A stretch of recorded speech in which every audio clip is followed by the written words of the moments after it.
திருத்தணி ரயில் நிலையத்தில் ஒரு சாமானியரை 2 இளைஞர்கள் தாக்கிய வீடியோ வெளியான நிலையில் அது தொடர்பாக இபிஎஸ் கேள்வி எழுப்பியிருக்கிறார்.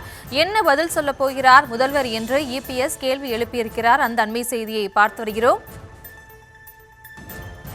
போதை புழக்கமும் போதை நபர்களால் ஏற்படும் சட்டம் ஒழுங்கு சீர்கேடும் தினசரி செய்தியாகி இருக்கிறதாகவும் அவர் குற்றச்சாட்டை முன்வைத்திருக்கிறார். இது தொடர்பாக முதல்வர் என்ன பதில் சொல்லப் போகிறார் என்று இபிஎஸ் தனது கேள்வியை முன்வைத்திருக்கிறார். திருத்தணி ரயில் நிலையத்தில் ஒரு சாமானியரை 2 இளைஞர்கள் சரமாரியாக தாக்கிய செய்தியை கேட்டு அதிர்ச்சி அடைந்ததாகவும் இதற்கு முதல்வர் என்ன பதில் சொல்லப் போகிறார் எனவும் இபிஎஸ் தனது கேள்வியை முன்வைத்திருக்கிறார். அந்த அண்மை செய்தியை பார்த்து வருகிறோம்.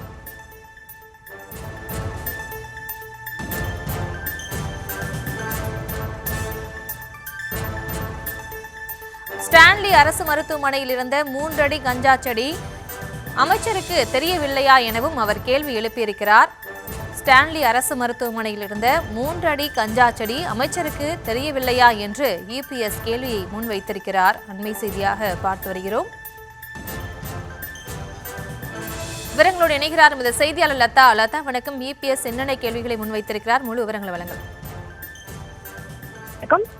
திமுக அரசை கண்டித்தும் பல்வேறு கேள்விகளை எழுப்பியும் அதிமுக பொதுச் செயலாளர் எடப்பாடி பழனிசாமி பதிவு ஒன்றை வெளியிட்டிருக்கிறார். அவர் வெளியிட்டிருக்கும் பதிவில், திருத்தணி ரயில் நிலையத்தில் நின்று கொண்டிருந்த ஒரு சாமானியர் மீது 2 இளைஞர்கள் சரமாரியாக தாக்கியதாக செய்திகள் வருகின்றன என்றும், அதேபோல் திருப்பூரில் போதை இளைஞர் ஒருவர் காவலரை கத்தி என்ன பதில் சொல்ல போகிறார் முதல்வர் என்ற கேள்வியை எழுப்பியிருக்கிறார். மேலும் அடுத்த நொடி யார் எந்த போதையில் நம்மை தாக்க போகிறார் என்ற உயிர் பயத்திலேயே தமிழக மக்கள் வாழ வேண்டுமா என்றும், தமிழ்நாட்டில் கஞ்சாவே இல்லை என்று கூறும் மாரத்தான் அமைச்சருக்கு ஸ்டாலின் அரசு மருத்துவமனையில் இருந்த 3 அடி கஞ்சா செடி தெரியவில்லையா என்றும், கடந்த ஒரு வாரத்தில் மட்டும் நாகப்பட்டினத்தில் 140 கிலோ, ராமநாதபுரத்தில் 564 கிலோ, திருச்சியில் 4 கிலோ என தமிழகத்தில் பிடிபட்டுள்ள கஞ்சா குறித்து செய்திகள் எல்லாம் இந்த அமைச்சருக்கும் அவரின் தலைவரான முதல்வருக்கும் தெரியாதா என்றும் அடுக்கடுக்காக